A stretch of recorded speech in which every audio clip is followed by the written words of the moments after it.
നമസ്കാരം, മലയാളി വാർത്തയിലേക്ക് സ്വാഗതം. ഒഡീഷയിൽ യുവാക്കൾ തീ കൊളുത്തിയ 15-കാരി മരിച്ചിരിക്കുകയാണ്. ഡൽഹി എയിംസിൽ ചികിത്സയിലിരിക്കെയാണ് മരണം സംഭവിച്ചിരിക്കുന്നത്. ഒഡീഷയിലെ പുരി ജില്ലയിൽ ജൂലൈ 19-നായിരുന്നു 3 യുവാക്കൾ ചേർന്ന് പെൺകുട്ടിയെ തീ കൊളുത്തിയത്. ഭാർഗവി നദിയുടെ തീരത്താണ് സംഭവം നടന്നത്. പെൺകുട്ടിക്ക് 75% പൊള്ളലേറ്റിരുന്നു.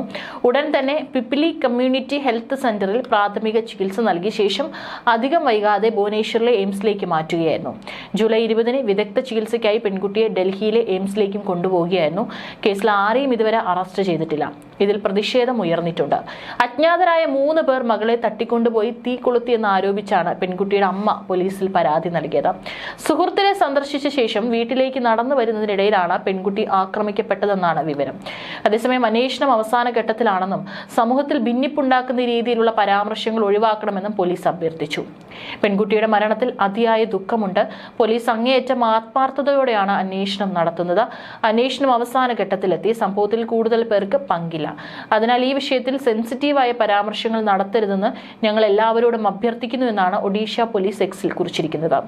ഭാർഗവി നദിക്ക് സമീപം വിജനമായ ഒരു പ്രദേശത്ത് വെച്ചാണ് 3 ആക്രമകാരികൾ ചേർന്ന് പെൺകുട്ടിയെ തടഞ്ഞു നിർത്തി തീ കൊളുത്തുകയായിരുന്നുവെന്ന് അത് കണ്ട ദൃക്സാക്ഷികൾ പറഞ്ഞു.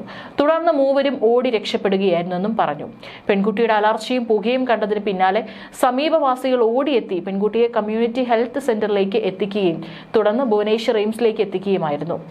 പെൺകുട്ടിയുടെ ചികിത്സാ ചെലവ് സംസ്ഥാന സർക്കാർ ഏറ്റെടുത്തിട്ടുണ്ടായിരുന്നു.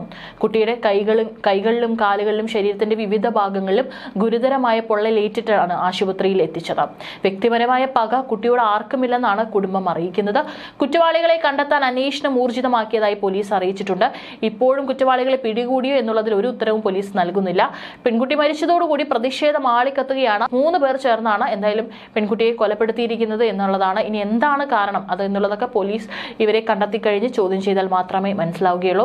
കഴിഞ്ഞ 3 ദിവസം മുമ്പ് മറ്റൊരു സംഭവം കൂടെ റിപ്പോർട്ട് ചെയ്തിരുന്നു. അതായത് ദിവസങ്ങൾക്ക് മുമ്പ് കാണാതായ ഒരു 13-കാരന്റെ മൃതദേഹം കത്തിക്കരിഞ്ഞ നിലയിൽ കണ്ടെത്തിയിരുന്നു. 8ാം ക്ലാസ് വിദ്യാർത്ഥിയായ നിശ്ചിത്തിന്റെ മൃതദേഹമായിരുന്നു ആളൊഴിഞ്ഞ പ്രദേശത്ത് നിന്ന് കണ്ടെത്തിയത്. ബുധനാഴ്ച ട്യൂഷന് പോയി മടങ്ങി വരുമ്പോഴാണ് നിശ്ചിത്തിനെ കാണാതായത്. രാത്രി 7 മണിയായിട്ടും കുട്ടിയെ കാണാതായതോടെ കുടുംബം ട്യൂഷൻ സെന്ററിൽ അന്വേഷിച്ചു. കൃത്യസമയത്ത് തന്നെ സെന്ററിൽ നിന്ന് ഇറങ്ങിയതായി അധ്യാപകർ അറിയിച്ചു. തുടർന്ന് നടത്തിയ തെരച്ചിലാണ് നിശ്ചിത്തിന്റെ സൈക്കിൾ അടുത്തുള്ള പാർക്കിൽ കണ്ടെത്തിയത്. അതിനിടെ നിശ്ചിത്തിന്റെ പിതാവ് സ്വകാര്യ കോളേജിലെ അധ്യാപകനുമായ ജെസി അച്യുത്തിനെ അജ്ഞാത വ്യക്തിയിൽ നിന്ന് സന്ദേശം ലഭിച്ചു. കുട്ടിയെ വിട്ടുകിട്ടണമെങ്കിൽ 5 ലക്ഷം രൂപ നൽകണമെന്നായിരുന്നു ആവശ്യം. തുടർന്ന് ഇവർ ഹുളിമാവ് പോലീസിൽ പരാതി നൽകി. അന്വേഷണം നടക്കുന്നതിനിടെയാണ് മൃതദേഹം കണ്ടെത്തിയത്. മൃതദേഹം പകുതിയിലേറെ കത്തിക്കരിഞ്ഞ നിലയിലായിരുന്നു. ബംഗളൂരു റൂറൽ SP CK ബാബ ഉൾപ്പെടെയുള്ള മുതിർന്ന ഉദ്യോഗസ്ഥർ സ്ഥലം സന്ദർശിച്ചു. മാതാപിതാക്കൾ വിവരം പോലീസിൽ അറിയിച്ചു. ഇന്ന് മനസ്സിലാക്കിയ പ്രതികളാണ് കുട്ടിയെ മർദ്ദിച്ച ശേഷം തീയിട്ട് കൊലപ്പെടുത്തിയെന്ന് പോലീസിന്റെ നിഗമനം. തട്ടിക്കൊണ്ടുപോകൽ, കൊലപാതകം എന്നീ കുറ്റത്തിനാണ് കേസെടുത്തിരിക്കുന്നത്. സംശയം തോന്നിയ 2 പേരെ പോലീസ് കസ്റ്റഡിയിൽ എടുക്കുകയും ചെയ്തിരുന്നു. കുട്ടിയുടെ വീട്ടിലെ ഡ്രൈവറായിരുന്ന ഗുരുമൂർത്തി, സുഹൃത്ത് ഗോപികൃഷ്ണൻ എന്നിവരെയാണ് പോലീസ് പിടികൂടിയത്. പിടികൂടാൻ ശ്രമിക്കുന്നതിനിടെ പോലീസിനെ ആക്രമിക്കാൻ ശ്രമിച്ച് ഇരുവരെയും കാലിൽ വെടിവെച്ചാണ് പിടികൂടിയത്. വിശദമായ ചോദ്യം ചെയ്യലിന് ശേഷമേ കൂടുതൽ കാര്യങ്ങൾ വ്യക്തമാവുകയുള്ളൂ എന്നാണ് പോലീസ് പറയുന്നത്.